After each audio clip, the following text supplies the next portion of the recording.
Okay, I'll record the second part of the discussion. Once you've created the Python file and saved it to whichever directory you want it to be in, like for your assignment, you might want to put all of them into Module2 assignment directory. Okay, so once you have that, the more complex class is this employee class. The reason being that it is each employee who's going to associate with one department object. Unlike in the relational database world, you're not going to associate with an ID from department. Instead, you're going to associate with an entire department object. And the other complexity here is this unary association. Each employee is associated with one manager object who is also an employee. So those are the two more complex pieces.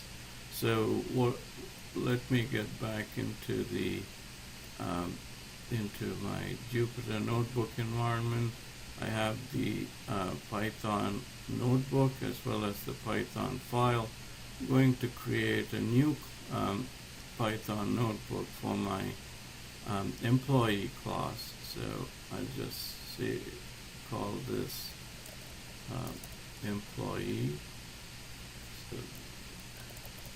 So just call the notebook by name by whatever class you want to call it. So my employee class, again, I'm just going to, the first thing I want to do is, I told you we need to reference the department class object. So I'm just going to specify that I want this to be referring to department, the department Python file. So I'll say import the department class and use something as an alias such as D. Now if this Python class didn't exist in this directory called department.py, if I were to try to run this, shift enter, I'll end up getting an error. Obviously it doesn't, because it's recognizing the file that's there, the class department exists inside.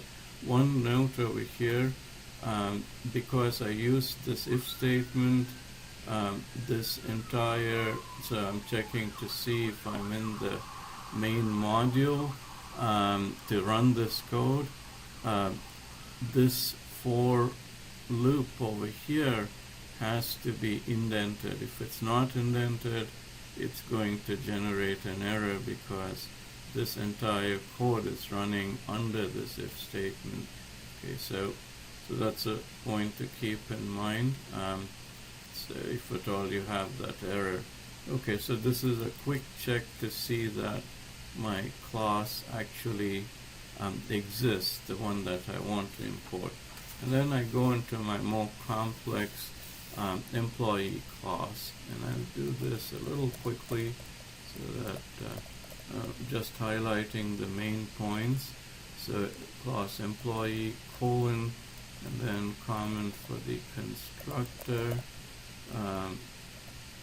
and defining it, init, and I'll just go over, so self for saying I'm creating an employee, an object of the employee class, and then the first parameter is employee ID, which is straightforward, employee name is straightforward, job title, these are the two simpler attributes.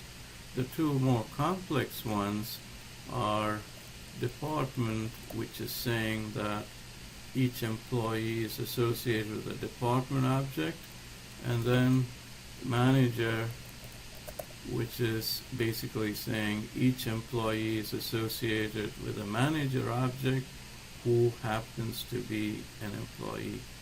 Okay, so this would be my the definition, the header, and colon to indicate that I'm entering the body of this constructor, and then it's a series of the self dot statements employee ID, assign it to the parameter employee ID, self dot employee name, assign it to employee name, self dot job title, assign it to job title, and finally the department object. It's not going to be a single value but an entire object. The last two.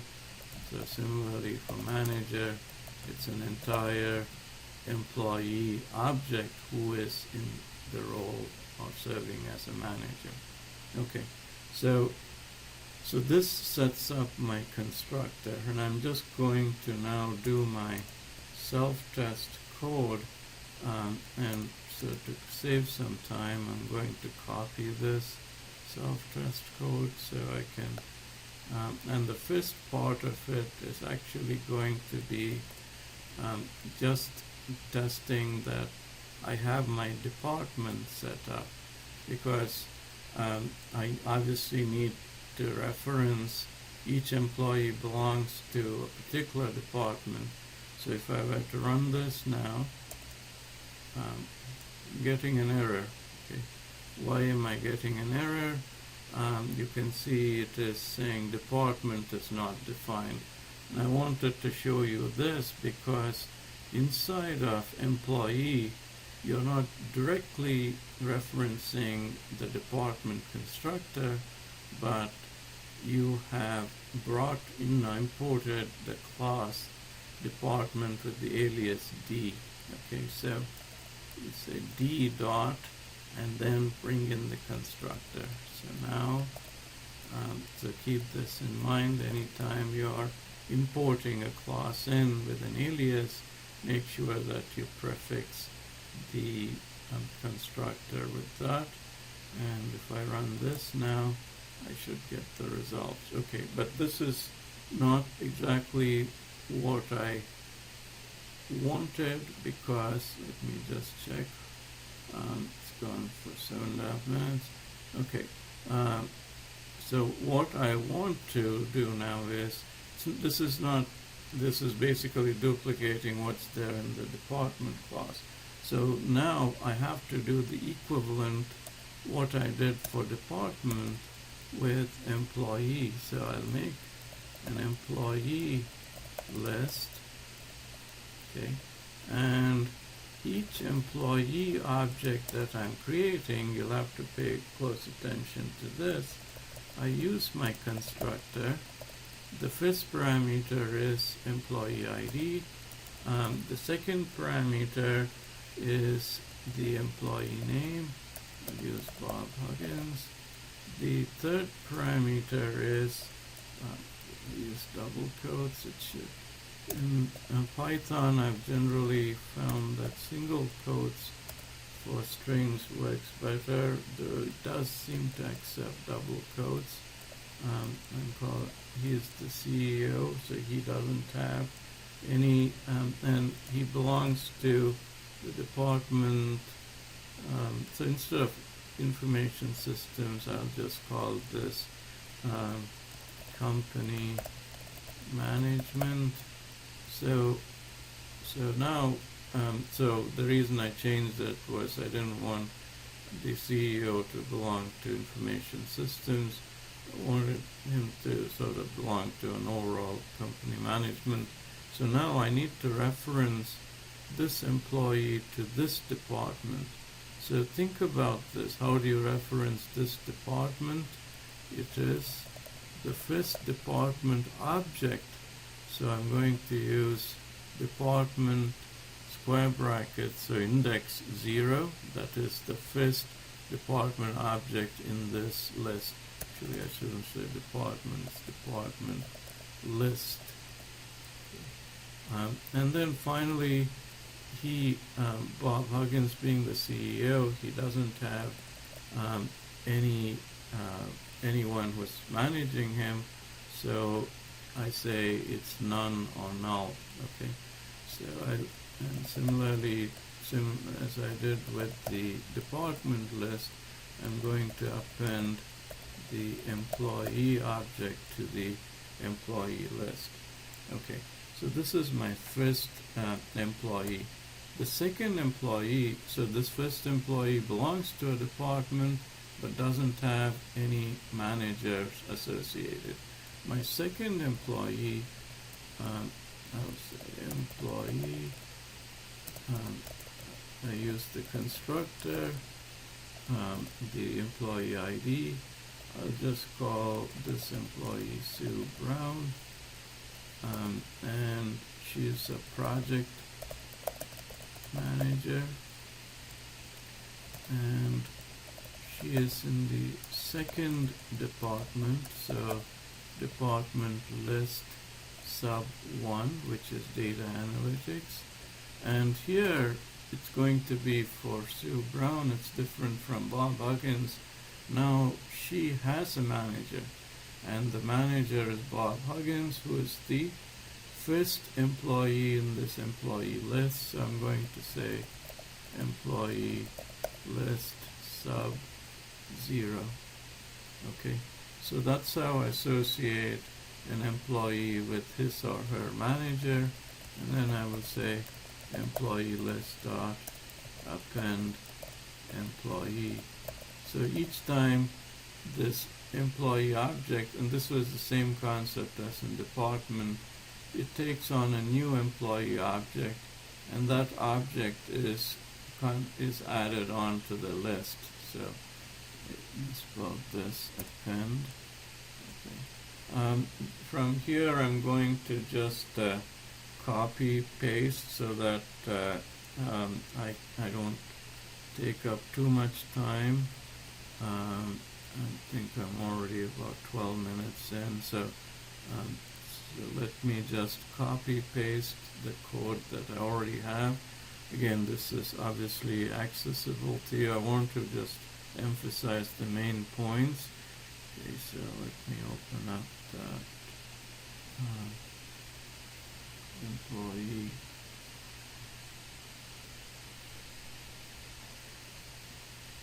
Okay, so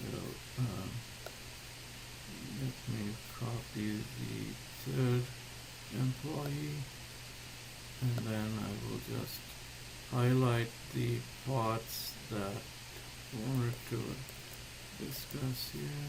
Let's see. Here. Okay, so I appended the third employee, and then I used the for loop, just as we've done in any list. I'm looking for each item inside that list. I'm printing the employee's name, the employee's job title, and if the employee manager, if it is not equal to none, so as long as the employee has a manager, I want to get the employee's manager name.